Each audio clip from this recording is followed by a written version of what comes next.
Hello everyone. नाही हो म्हणता म्हणता आमचा डोंगरगनला जाण्याचा प्लॅन फिक्स झाला. 4 व्हीलर, एक रिक्षा आणि एक बाईक यावर आम्ही सगळेजणं निघालो.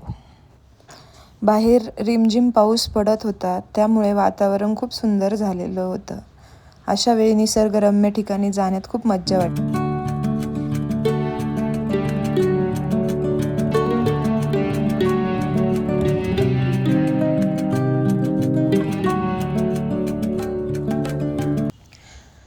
पावसाचा आनंद घेत आम्ही डोंगरगनला पोचलो. रिमझिम पाऊस, गार वारा आणि हिरवे झाडं यामुळे वातावरण अगदी प्रफुल्लित झालेलं होतं.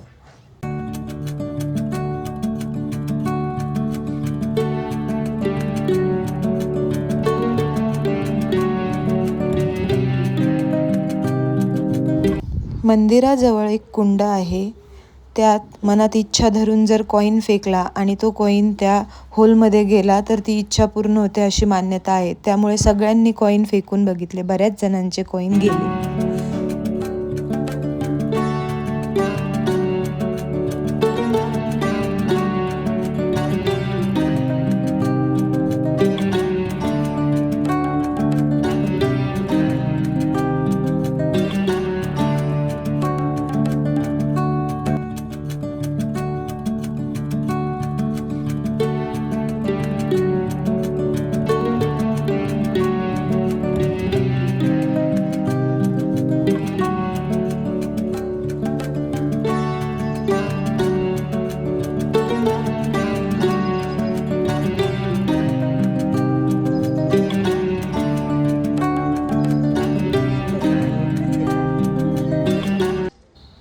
मंदिरातून बाहेर आल्यानंतर आम्ही सगळ्यांनी ग्रुप फोटो काढले आणि पलीकडच्या साईडला डोंगरावर जाण्याचं ठरवलं.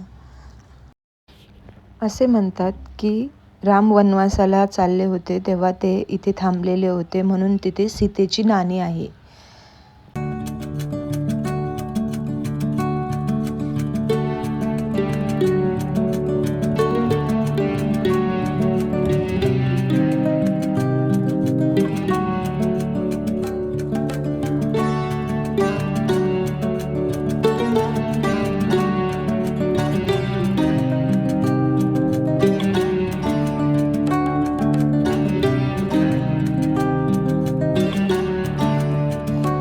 थोडीफार ट्रेकिंग करून आम्ही वरती डोंगरावर पोहोचलो.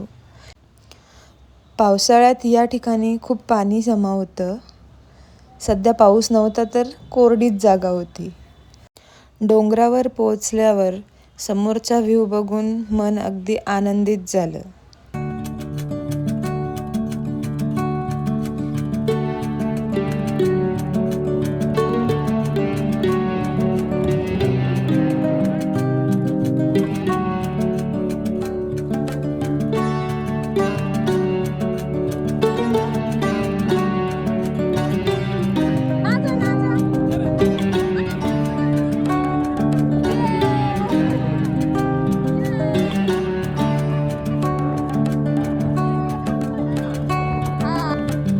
सगळ्यांनी वरती फोटोज काढले, व्हिडिओ वगैरे काढले आणि खूप एन्जॉय केला.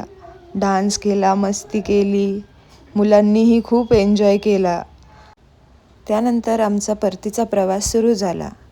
मस्त वातावरण आणि न खाता आम्ही घरी पोहोचू असं कधी होणारच नाही. त्यामुळे वातावरणानुसार आम्ही भेळेवर ताव मारला. ट्रेकिंग करून सगळेच दमलेले होते आणि भूकही लागलेली होती, त्यामुळे पटापट चटपटीत भेळीचा आनंद घेतला. घरी येताना रिक्षात जीविका आणि वेदिका बसलेल्या होत्या. त्यांची मस्ती चाललेली होती. अशा प्रकारे आमची डोंगरगन ट्रिप संपली. बाय.